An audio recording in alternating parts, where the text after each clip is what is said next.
আমার চ্যানেলে তোমাদের সকলকে স্বাগত।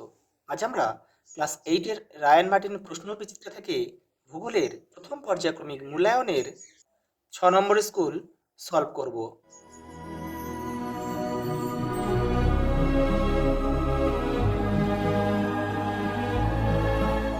প্রথম প্রশ্ন দেখো, ভূকম্পনের কেন্দ্র থেকে প্রথমে যে তরঙ্গ ভূপৃষ্ঠে পৌঁছায় তা হলো পি তরঙ্গ। অপশন এ আমাদের উত্তর। উষ্ণ প্রস্রবণে জল গরম হয় ভূতাপ শক্তির জন্য। অপশন বি আমাদের উত্তর। পরেরটা দেখো, মহাদেশের নিচে ভূত্বকের গড় গভীরতা কত? 60 কিমি। Option C. শিয়াল ও সীমা স্তরের মাঝে দেখা যায় যে বিযুক্তি রেখা সেটা হচ্ছে কনরাড বিযুক্তি রেখা। ভূ অভ্যন্তরের গলিত সান্দ্র পদার্থকে বলে ম্যাগমা। শিয়াল কোন শিলা দ্বারা গঠিত? গ্রানাইট। পরেরটা দেখো, আমাদের প্রতিবেশী কোন দেশটিকে বজ্রপাতের দেশ বলে? ভুটান। নেপালের রাজধানীর নাম হচ্ছে নেপাইদাও। এটা কিন্তু বলছে বক্তব্যটি সত্য না মিথ্যা? এটা কিন্তু মিথ্যা। তাহলে সত্য কি হবে? সত্য হবে নেপালের রাজধানী হচ্ছে কাঠমান্ডু, হলে কিন্তু বাক্যটা সত্য হতো, কাঠমান্ডু।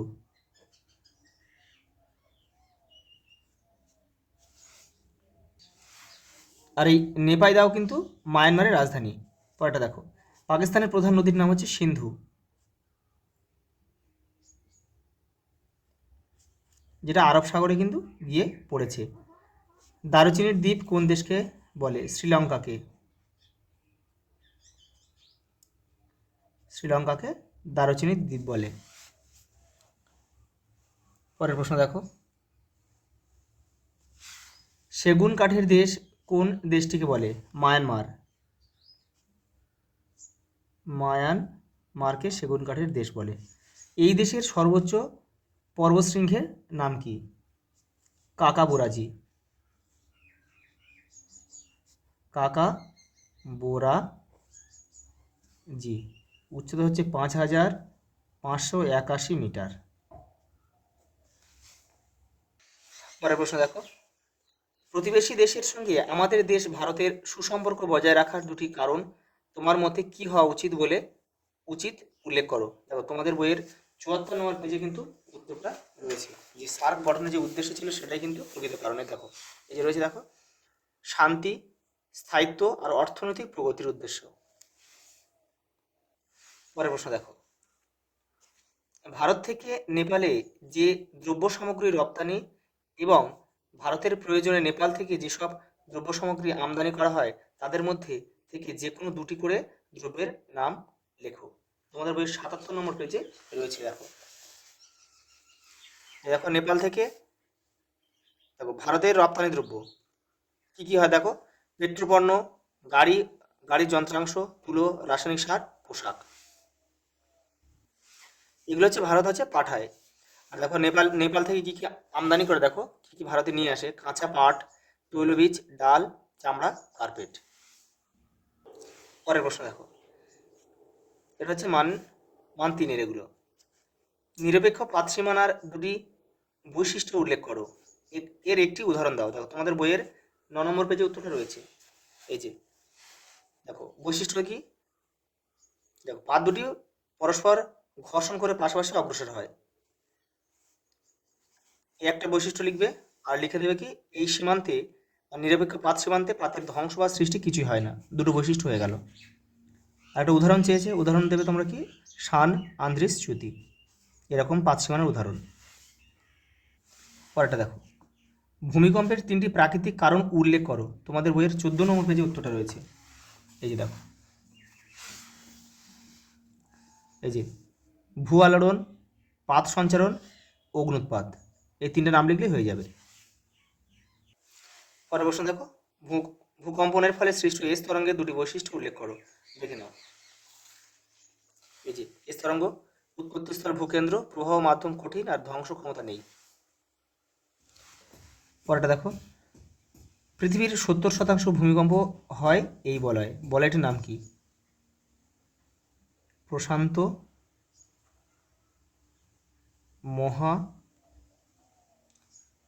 মহাসাগরীয় অগ্নিবলয় বা প্রশান্ত মহাসাগরের আগ্নেয় মেঘলা লিখলেও হবে। পরেরটা দেখো, মান 5-এর শিলাচক্র চিত্রসহ শিলাচক্রের একটি সংক্ষিপ্ত বিবরণ দাও। তোমাদের বইয়ের 24 নম্বর পেজে উত্তরটা রয়েছে, দেখে নাও। এই দেখো শিলাচক্র, এটা মান 5-এর দিয়েছে মানে কিন্তু অনেকটাই লিখতে হবে, কিন্তু এখান থেকে তোমরা লিখবে। আর এই ছবিটা কিন্তু দিতে হবে, এই যে এটা লিখতে হবে। তোমাদের কিন্তু এই পর্যন্ত লিখতে হবে, এই সম্পূর্ণ প্রক্রিয়াটা হলো শিলাচক্র, এই পর্যন্ত কিন্তু লিখতে হবে যেহেতু মান 5-এর। পরেরটা দেখো, গ্রানাইট শিলার রূপান্তরিত রূপটির নাম লেখো। সঙ্গে দিয়েছে দেখো আগ্নেয় শিলার 3টি বৈশিষ্ট্য লেখো বা বিশেষত্ব কি, জিপসামের একটি ব্যবহার লেখো। দেখো প্রথম প্রশ্ন উত্তরটা হবে গ্রানাইট শিলার রূপান্তরিত রূপ হচ্ছে নিস। দেখো আগ্নেয় শিলার 3টি বৈশিষ্ট্য, তোমাদের বইয়ের 20 নম্বর পেজে উত্তরটা রয়েছে, এই যে দেখে নাও, এই যে এখান থেকে তোমরা লিখে নেবে। পরটা দেখো কি বলেছে, ওর সঙ্গে একটা প্রশ্ন রয়েছে যে জিপসামের একটি ব্যবহার লেখো। 26 পেজে রয়েছে, দেখো এই দেখো তোমাদের বইয়ের 26 নম্বর পেজে এই জিপসাম এখানে রয়েছে। দেখো এই যে সিমেন্ট শিল্পে সার তৈরি ও নির্মাণ কার্যে জিপসাম ব্যবহৃত হয়। পরের প্রশ্ন দেখো, রূপান্তরিত শিলার 3টি ব্যবহার উল্লেখ করো। বর্ণ এবং প্রবেশতার নিরিখে গ্রাফাইট ও ব্যাসল্টের পার্থক্য নিরূপণ করো। প্রথম প্রশ্ন দেখে নাও। দেখো প্রথম প্রশ্নটা 24 নম্বর পেজে রয়েছে, এই যে দেখো 3টি রূপান্তরিত শিলার পরিচয়। দেখো এই যে প্রথমে মার্বেল লিখবে, এই যে তাই স্থাপত্য ভাস্কর্য শিল্পে এই শিলার প্রচুর ব্যবহার দেখা যায়। তারপর লিখবে স্লেট। দেখো স্লেট সমান দেখো কি দিয়েছে, এই স্লেট হচ্ছে, স্লেট দিয়ে দেখো স্লেট দিয়ে ঘরের টালি তৈরি করা হয়, এছাড়া ব্ল্যাকবোর্ড তৈরিতে এবং লেখার কাজে স্লেট ব্যবহার করা হয়। আরেকটা রয়েছে দেখো নিস, এটা লিখবে রাস্তাঘাট ও নির্মাণ কার্যে এই শিলার প্রচুর ব্যবহার হয়ে থাকে। লাস্ট প্রশ্ন দেখো, বর্ণ ও প্রবেশতার নিরিখে গ্রাফাইট ও ব্যাসল্টের পার্থক্য।